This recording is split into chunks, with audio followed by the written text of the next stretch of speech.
Hello students, RDM intermediate college के online class में आप सभी का एक बार फिर से मैं उमेश मिश्रा हार्दिक स्वागत करता हूं।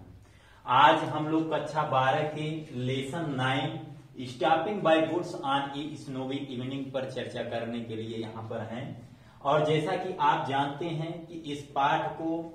पाठ को रॉबर्ट फ्रस्ट ने लिखा है। रॉबर्ट फ्रस्ट जो एक अमेरिकन कवि थे और सैन फ्रांसिस्को में इनका जन्म हुआ था। एक महान लेखक थे और बहुत अच्छी ऊर्जादायक कविताएं लिखा करते थे।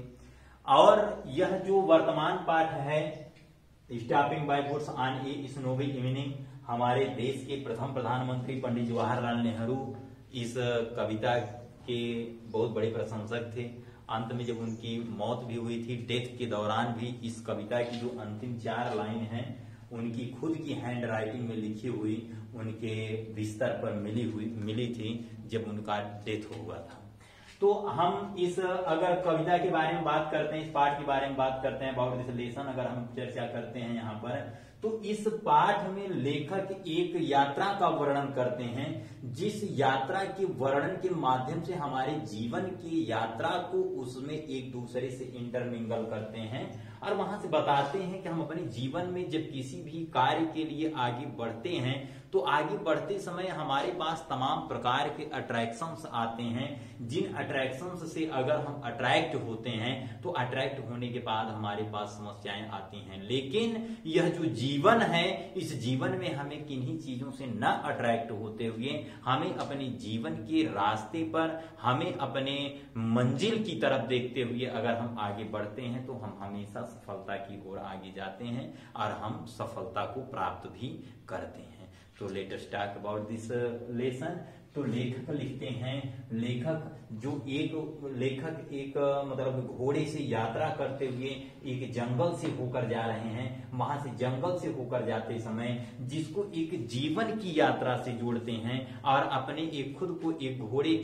घोड़े पर सवार होकर एक जंगल से निकलते हुए प्रदर्शित करते हैं और उसी का वहां पर वर्णन करते हुए जीवन से लाकर जोड़ते हैं। किस प्रकार से वो जोड़ते हैं इसमें हम इस पाठ में हम इसको देखेंगे। लिखते हैं, घोड़े से यात्रा करते समय, जंगल से गुजरते समय लेखक लिखते हैं, whose woods these are I think I no,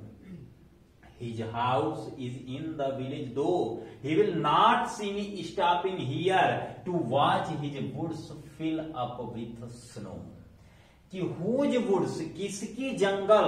these ये सब आर हैं, ये सब किसके जंगल हैं, आई थिंक मैं सोचता हूं, आई नो मैं जानता हूं कि ये जंगल किसके हैं। मतलब जहां से लेखक गुजर रहे हैं, जहां से जा रहे हैं, जो उनकी कल्पनाएं हैं, अकॉर्डिंग टू दैट वो कहते हैं कि हम ये किसके जंगल हैं, मैं सोचता हूं, मैं जानता हूं। और हिज हाउस और उसका घर इज है इन द विलेज गांव में, दो यद्यपि की उसका घर गांव में है। यह जंगल किसके हैं, मतलब जहां से लेखक गुजर रहे हैं, जहां पर कार्य कर रहे हैं या जीवन के हम जिस रास्ते से गुजर रहे हैं वहां पर क्या होता है, कैसे होता है, किस प्रकार से होता है, हम उसके बारे में सब कुछ जानते हैं। और कहते हैं कि यद्यपि उसका घर गांव में है, he will not see me stopping here, he वह विल नॉट नहीं सी देखेगा मी मुझे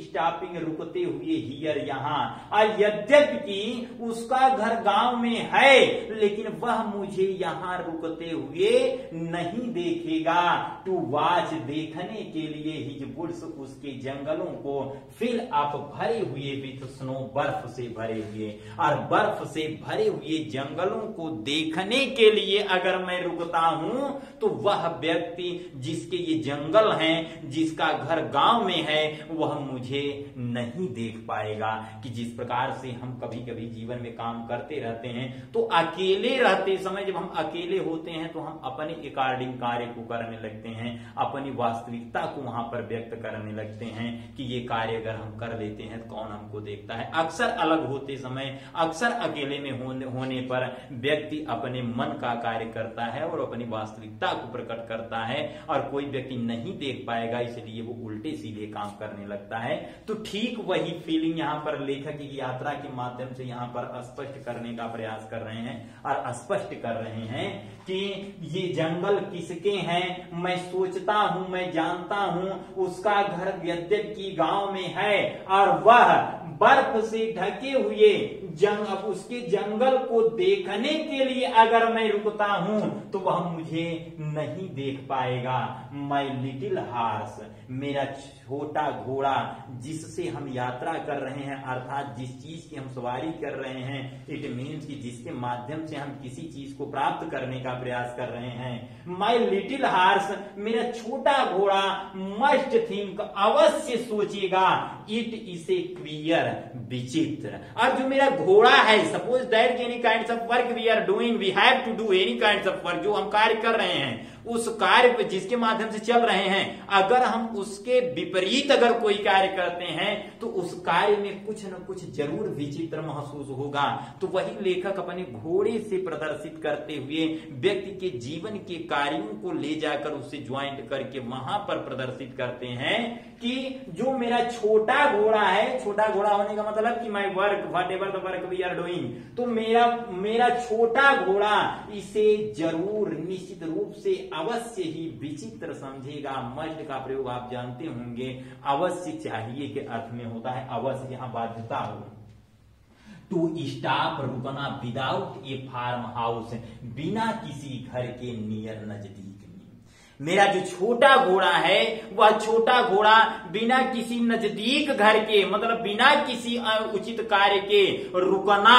वह उसे थोड़ा विचित्र अवश्य ही सोचेगा। और बिटवीन, मध्य, द वुड्स, जंगलों के मध्य, एंड फ्रोजन, और फ्रोजन मतलब कि जमे हुए, नियर मतलब नजदीक में, नजदीक में जो जमे हुए जो जंगल हैं, मतलब कि जो नजदीक की जो जंगल है, जंगल और एकदम जमे हुए वहां पर जो बर्फ है, उन जमे हुए बर्फ के नजदीक में और जंगलों के मध्य में, बर्फ से जमे हुए जमे हुए वहां जमे हुए बर्फ और जंगल के मध्य में, वहां पर बिना किसी फार्म हाउस के रुकना, इसे मेरा घोड़ा निश्चित रूप से थोड़ा विचित्र महसूस करेगा। The darkest evening of the year, इस द डार्केस्ट इवनिंग, सबसे अंधेरी इवनिंग, शाम में, ऑफ द ईयर मतलब इस वर्ष की, इस वर्ष की जो सबसे अंधेरी शाम है, जिस दौरान मुझे किसी चीज को न देखते हुए अपने कार्य की तरफ आगे बढ़ते रहना चाहिए, उस दौरान वहां पर लेखक कहते हैं कि the darkest evening of the year, इस वर्ष की सबसे अंधेरी शाम में जमे हुए बर्फ और जंगलों के मध्य में बिना किसी फार्म हाउस के रुकना, इसे मेरा घोड़ा थोड़ा विचित्र महसूस करेगा। I think you can understand what is horse, घोड़ा क्या है, घोड़े से क्या तात्पर्य है। और ही वह गिव्स देता है, हिज हार्निस बेल्स, हार्निस बेल्स, हार्निस का मतलब जो घोड़े के पीठ पर जीन जो रखी जाती है, अबाउट जीन लेखक यहाँ पर कहते हैं कि ही गिव्स, वह देता है, हार्निस बेल्स, वह अपने जीन की घंटियों को देता है, ए सेक्स, एक बार हिलाता है, वह अपने जीन की घंटियों को, जो उस पर जो घंटियां लगी हुई हैं वो उसको हिलाता है, अर्थात जो हमारा कर्तव्य है वो कर्तव्य कहीं न कहीं एक बार मुझे वो अपनी वास्तविकता को याद दिलाने का प्रयास करता है। जब कभी भी हम किसी हट कर किसी कार्य को करने का प्रयास करते हैं तो जो हमारा कर्तव्य है वो कर्तव्य हमें निश्चित रूप से एक बार हमें वह संदेश देता है कि हमें ये कार्य न करके ये कार्य करना चाहिए। ठीक वही चीजें यहाँ लेखक कहते हैं कि जो मेरा घोड़ा है वह अपने घंटियों को एक बार हिलाकर वह आवाज देता है, टू आस्क, पूछने के लिए कि if there is some mistake, if की क्या, देयर इज है सम मिस्टेक, कुछ गड़बड़ी है, कुछ दिक्कत है। और मेरा घोड़ा वह अपने जीन की घंटियों को बजाकर वह यह संकेत करता है कि क्या कोई गड़बड़ी तो नहीं हो रही है, क्या कहीं कुछ गड़बड़ तो नहीं है। अर्थात अगर हम किसी कार्य को करने के लिए जा रहे हैं, वहां पर अगर हम अपने लीक से हटकर किसी कार्य को करते हैं तो हमारा जो कर्तव्य है, हमारा जो उत्तरदायित्व है वो हमें पहले सचेत करता है कि क्या हम कुछ गलत तो नहीं करने जा रहे हैं। ठीक यही चीजें वहां पर यहाँ पर भी हैं। और the only other sound, the only, और एक द वनली सिर्फ अदर साउंड, दूसरी आवाज की जो है द स्वीप एक बहाव है। और वहां पर घोड़े की जीन के अलावा जो दूसरी एकमात्र आवाज है वह आवाज एक बहाव है और ऑफ इजी विंड मतलब सरल हवा की, एंड डाउनी फ्लेक, और वहां छोटे छोटे मुलायम जो बर्फ के टुकड़े हैं। और जो दूसरी आवाज है वह दूसरी आवाज छोटे छोटे बर्फ के मुलायम टुकड़े और सरल हवा की झोंकों की एक दूसरी आवाज है। मतलब कि वहां पर जो दूसरी आकर्षण है वो दूसरी आकर्षण एक हमारे कर्तव्य और कर्तव्य के बीच में हमारा जो दूसरा आकर्षण है, any kinds of attraction we can feel in our life, as you can know कि हमको पढ़ने से पहले कभी कभी विचार आता है हम टीवी देख लें, और टीवी देखना अगर हमारे लिए इंपॉर्टेंट है तो कभी कभी विचार आता है हम ये कार्य कर लें वो कार्य कर लें। तो ठीक वही उसी प्रकार से वहां पर जो दूसरी चीजें हैं, जो हमारा दूसरा अट्रैक्शन है, वहां पर लेखक अपने माध्यम से वहां पर जोड़ते हैं और कहते हैं कि एकमात्र जो दूसरी आवाज है वह दूसरी आवाज सरल हवा की और छोटे छोटे नरम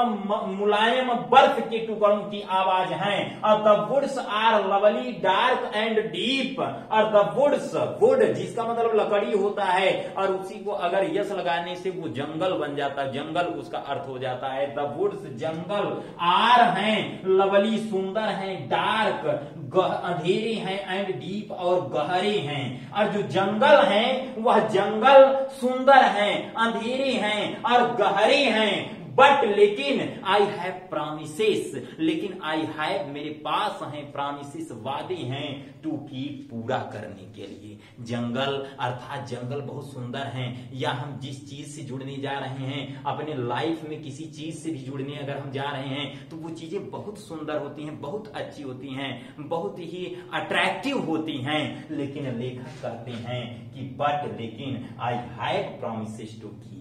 लेखक अपने वादों पर जाते हैं और कहते हैं कि आई हैव प्रॉमिसेस, मेरे पास वादे हैं, टू कीप पूरा करने के लिए। कि जंगल सुंदर है, गहरा है, अंधेरा है, बहुत बेहतरीन है, लेकिन मेरे पास पूरा करने के लिए वादे हैं। And miles to go before I sleep, and miles to go before I sleep. जंगल सुंदर है, गहरे हैं, अच्छे हैं, बेहतरीन है, बहुत बढ़िया है, लेकिन मेरे पास वादे हैं पूरा करने के लिए। एंड माइल्स टू गो, और मीलों जाना है, बिफोर पहले आई स्लीप मतलब सोने से पहले, लेकिन सोने से पहले मुझे मीलों जाना है, सोने से पहले मुझे मीलों जाना है। ये चीजें लेखक के पास रहती हैं, बची हुई रहती हैं।